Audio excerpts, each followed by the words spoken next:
ube varieties. With purple yam becoming more popular in local and international markets, researchers from the University of the Philippines, Los Baños, are using genomics technologies to develop better ube qualities. The research project primarily aims for richer purple flesh, enhanced nutritional quality, and even higher yields. Majority ng ube sa atin ay kulay puti.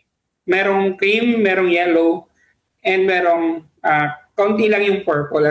From the 188 collections, in-evaluate namin, namili kami ng 30 na purple talaga yung kulay. Tinignan namin yung yield, yung characteristics ng kulay,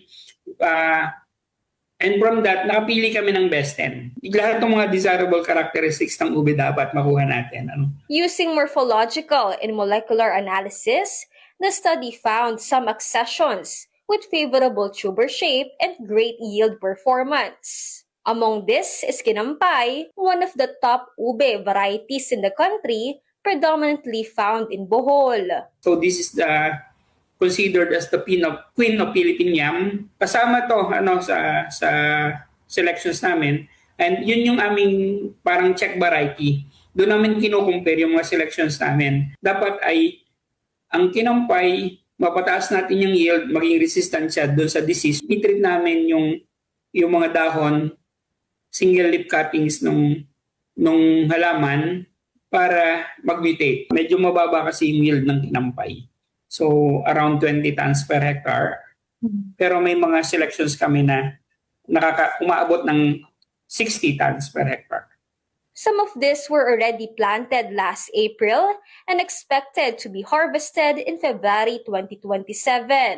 Apart from improving its content, the researchers are also conducting mass multiplication to develop similar superior crops. Nakapag-sequence analysis na kami, yung whole genome sequencing analysis sa DNA levels, 5 ang na-sequence na kasama yung Kinampay. Magpapadami kami ng planting material by means of tissue culture, single leaf cutting technique, and yung field. Then yun nga gagawin, yung nutritional analysis gagawin din namin. So sa mutation breeding, we use chemical mutagen para baguhin yung genetic makeup nung ube. Yet amid the growing yam industry, the researcher echoed that production remains limited. Ang laki ng demand, kulang ng supply. Kulang tayo sa planting material, mababa yung ating production. Mas maganda sana kung meron tayong seed system, merong planting material na available na pwede nating i-supply sa farmers na maganda, selected sila, maganda yung yield, maganda yung characteristics. Kapatid Ray Vicente, we are One News.